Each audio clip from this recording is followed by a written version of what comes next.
2 together इतना principal is given 1500 10,000. Rate of interest is given as 12%. Time is 4 years.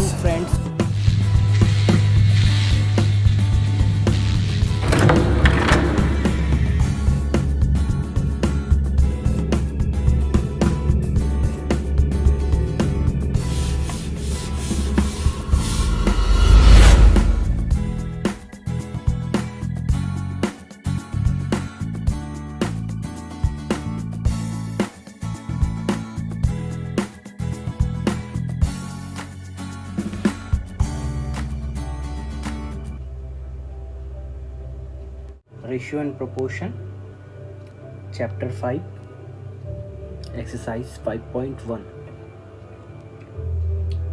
First question, express into ratios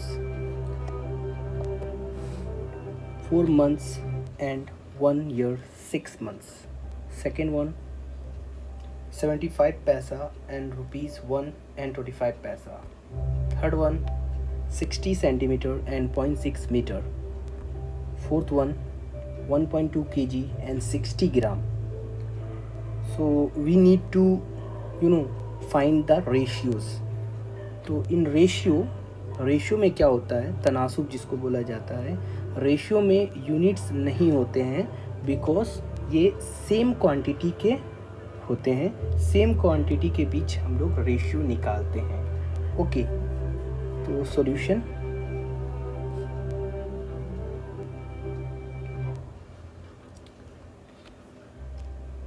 ratio has no unit. We can find the ratio of same quantity having same unit. Okay, some conversion is there. We know 1 year equal to 12 months. एक साल में 12 महीने होते हैं. तो half साल में कितने होंगे, 6 महीने होंगे. उसी तरह अगर 100 पैसे की बात करते हैं तो 100 पैसा 1 रुपये के बराबर होता है. 1000 ग्राम 1 kg के बराबर होता है और 1000 मिलीमीटर 1 मीटर के बराबर होता है. तो ये बेसिक कन्वर्शन है जो नॉर्मली आप लोगों को पता होगा because you are the student of class 10. So these are very rudiment things और ये आपको पता होना चाहिए. अगर आपको पता नहीं है तो फिर प्रॉब्लम है. So let's solve it.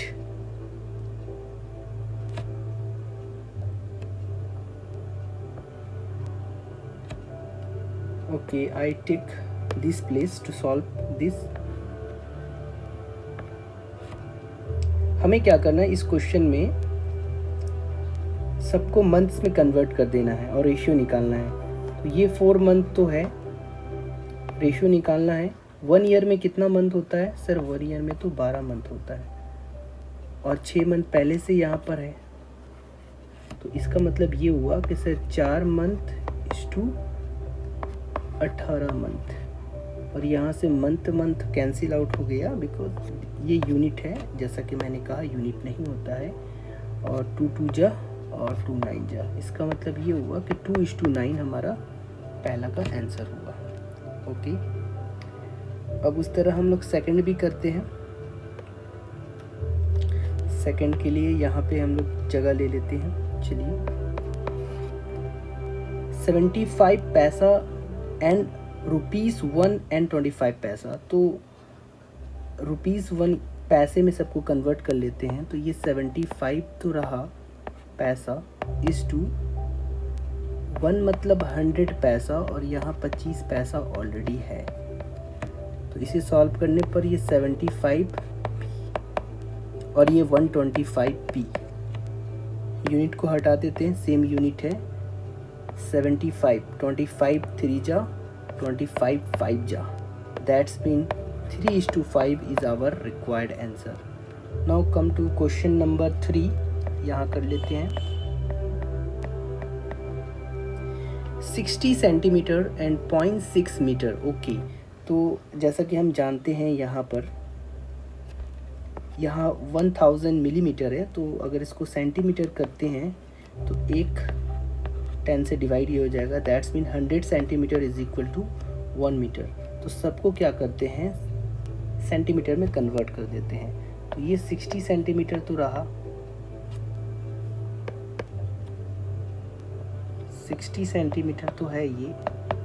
0.6 को अगर हमें करना है सेंटीमीटर में, ऑब्वियस सी बात है ये 0.6 तो है, बट 1 मीटर सेंटीमीटर करने पे कितना हो जाता है, 100 हो जाता है। तो ये 100 से मल्टीप्लाई हो जाएगा और इसको सॉल्व करने पे ये 60 सेंटीमीटर रहा और इसे सॉल्व करने पे ये हो गया 60 सेंटीमीटर। दैट्स मीन 1:1 हमारा आंसर रहा। ठीक है, जिस तरह से हमने किया अभी उस तरह से हम लोग क्वेश्चन नंबर 4 भी कर सकते हैं। 1.2 kg एंड 60 ग्राम, तो हम क्या करते हैं 1.2 kg को ग्राम में कन्वर्ट कर देते हैं। तो 1.2 इंटू 1 kg इक्वल टू 1000 ग्राम, तो यहाँ 1000 हम लोग लिख देते हैं और यूनिट सेम हो जाएगी। तो अब यूनिट हम लोग हटा देते हैं। बेसिकली ये हो जाएगा, नॉर्मली सॉल्व करने पे ये हो जाता है 120:6, इसका मतलब ये हो गया 20:1। तो हमारे पास ये हमारा पहला लास्ट आंसर है, sorry this is our answer, this is our answer, this is our answer and of course this is our answer. So this is very simple question. Question number 2. Second question. Write the ratio of p kg and q grams. Solution. First see the conversion. 1 kg is equal to 1000 grams. So 2 kg must be equal to 2000 grams. Similarly p kg must be 1000 into p grams. So just multiply by 1000 into p grams. So solution, ratio निकालने बोला है तो p kg is to q gram.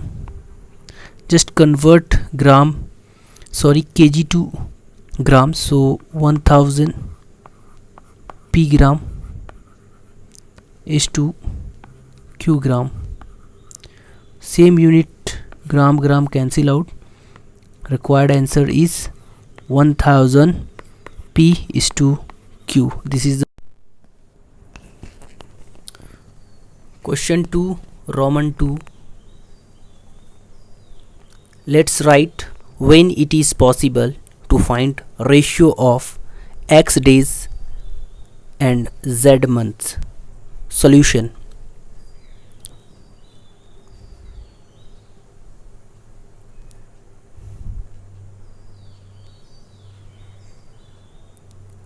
When the quantities have same unit, for example 1 month equal to 30 days, so in this question there are 2 units used of time, days and months.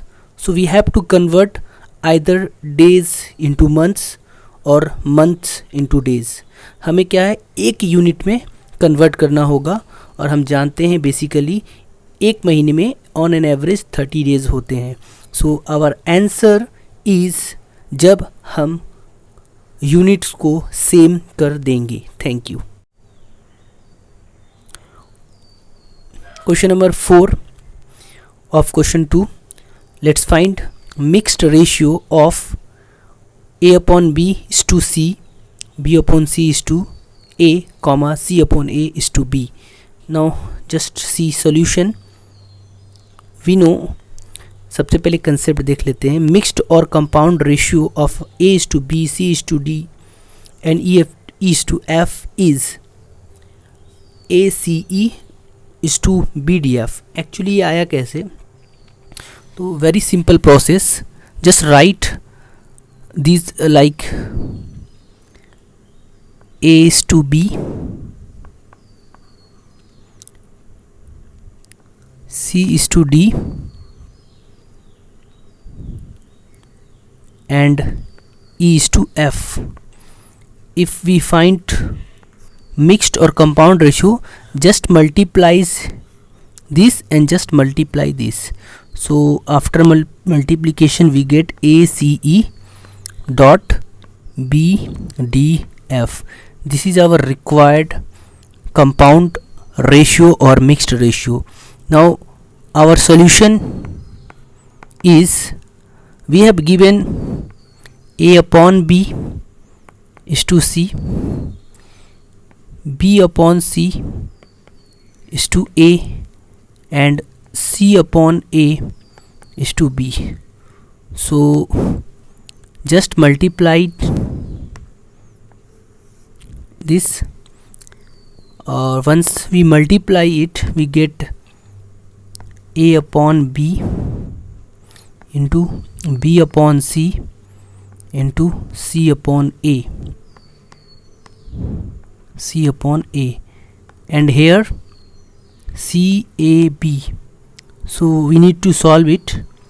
We can see easily, ये और ये cut जा रहा है, ये और ये cut जा रहा है, और ये कट जा रहा है. इसका मतलब अगर हम डायरेक्ट यहाँ आंसर लिखते हैं तो यहाँ आता है 1:CAB. This is our required answer. Thank you.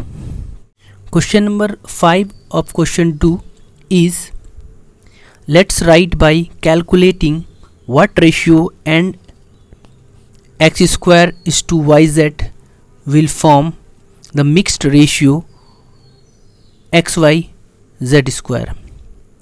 So solution,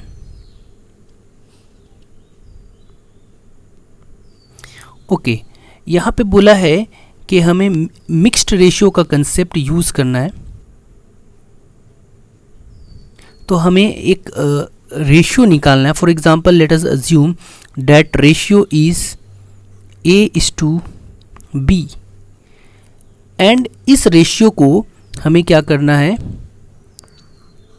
x square Y Z के साथ सॉल्व करना है और निकालना है मिक्स्ड रेशियो.